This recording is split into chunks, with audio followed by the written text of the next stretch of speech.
Persecution for doing right. When we are persecuted for refusing to violate God's moral laws, we should remember that the Lord will never forget our stand for righteousness. Here now is Gene Getz. Let's take a look at the text from which this principle comes.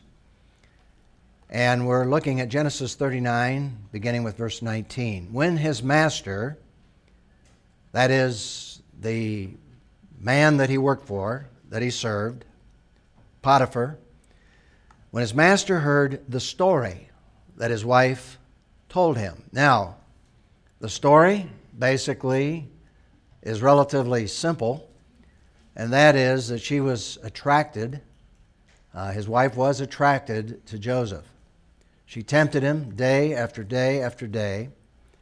Finally, probably had all of the servants leave the house or the palace, and then she became very aggressive, very assertive, and Joseph, realizing that this was the wrong thing, he left, and he left his cloak.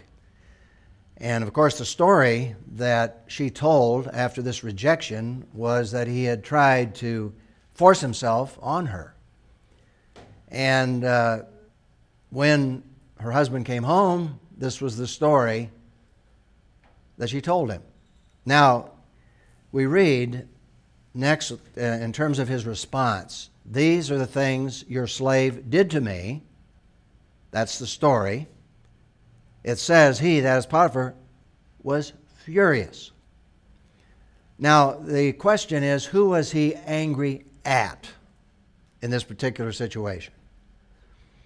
Now, obviously, this is a bit of sanctified imagination in terms of speculation, but it doesn't make sense to me at all that he didn't understand his wife, that he didn't know what kind of situation that she was in. After all, he may have been the head of his household, but she was responsible in these settings to oversee really the slaves and the servants ultimately, although all that had been delegated to Joseph. And I'm confident in my own mind that the thing that really irritated him and made him angry was the man that had done so much for him, Joseph, the man who had taken care of everything in his household, taken care of all of his investments, all of his operations, overseeing all of his finances. In fact, the Bible says there wasn't a thing that he paid attention to because he entrusted all of that to Joseph. And here, as a result of this situation, this young man, this relationship has come to an end because he doesn't have a choice. He threw him into prison. Now, the interesting question is, why didn't he kill him? He had the authority to do that. He could have just ordered his death immediately. In this kind of situation, that would have been done. But he didn't do that. He sent him to prison. And I think probably when he sent him to prison, he also told the person who was the head of the prison exactly what happened and to take good care of this young man because he was basically innocent. But that he had no choice because of the public exposure, everything was going on, and he didn't want to expose his wife to the whole world in terms of the fact that she was lying. And so consequently, he was furious. He was very angry. He was very upset about this. At least that's my interpretation of the situation. He was furious. He had him thrown into prison where the king's prisoners were confined. And so Joseph was there in prison, we read. But notice, the Lord was with Joseph and extended kindness to him. He granted him favor in the eyes of the prison warden. And the warden put all the prisoners who were in the prison under Joseph's authority. And he was responsible for everything that was done there. Does that sound familiar? That's déjà vu. That's exactly what happened when Joseph became Potiphar's servant. That's exactly what happened in the household. God blessed Joseph. God brought favor even on Potiphar because of Joseph. And notice it says the warden didn't bother with anything under Joseph's authority because the Lord was with him and the Lord made everything that he did successful.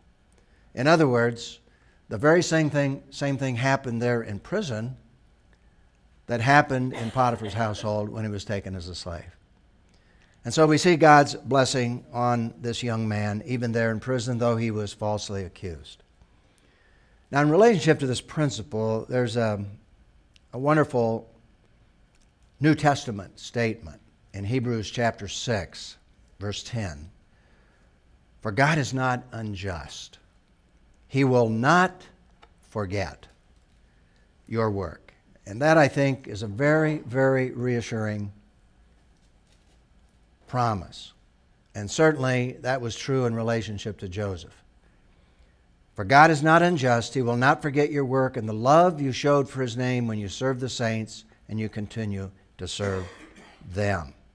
In other words, when we're persecuted, the principle reads, for refusing to violate God's moral laws, we should remember that the Lord will never forget or stand for righteousness.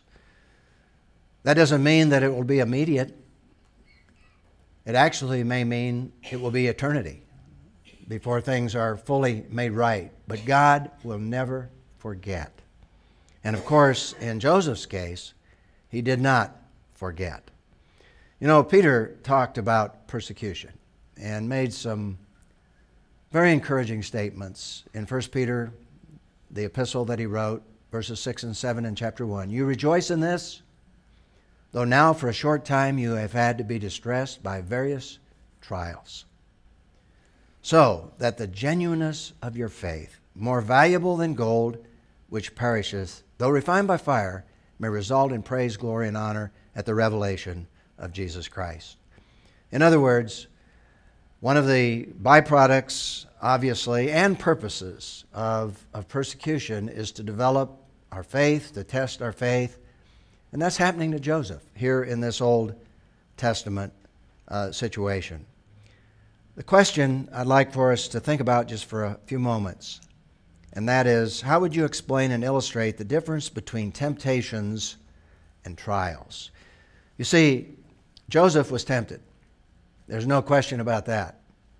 He was tempted by Potiphar's wife.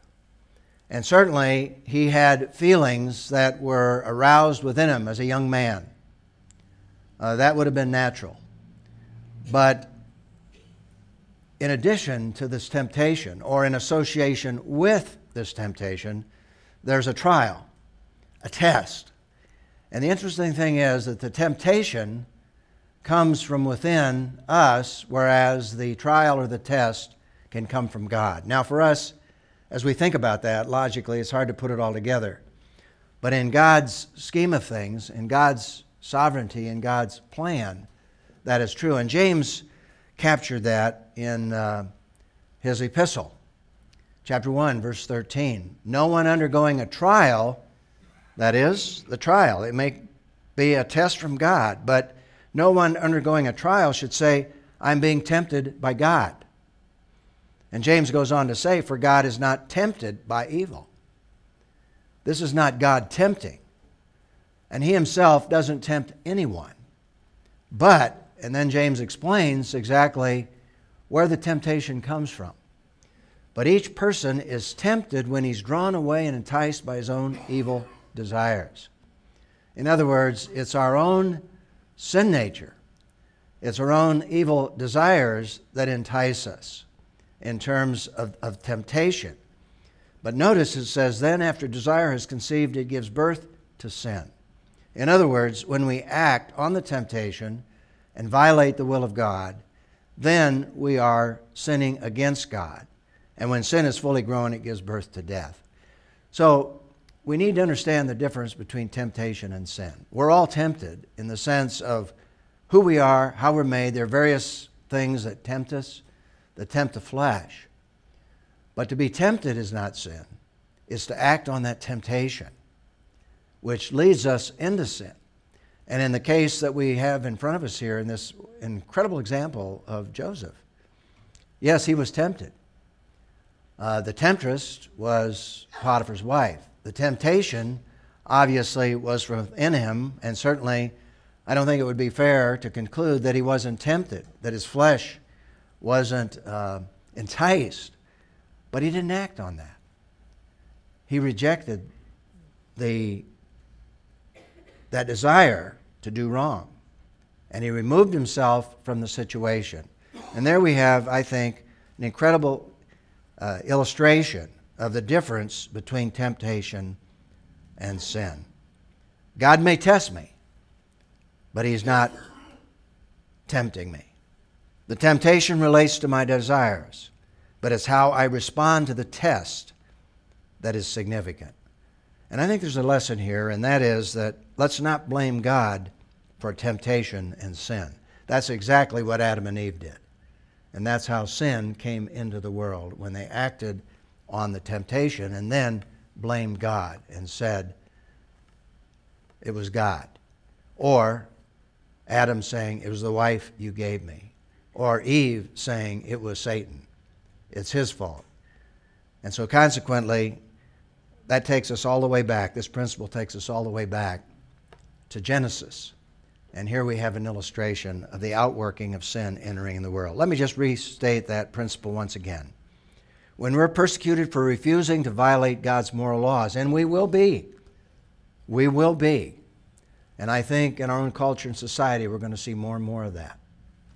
But when that happens, we should remember that the Lord will never forget our stand for righteousness. And furthermore, he's there to help us, to strengthen us, to help us to overcome and do what is right.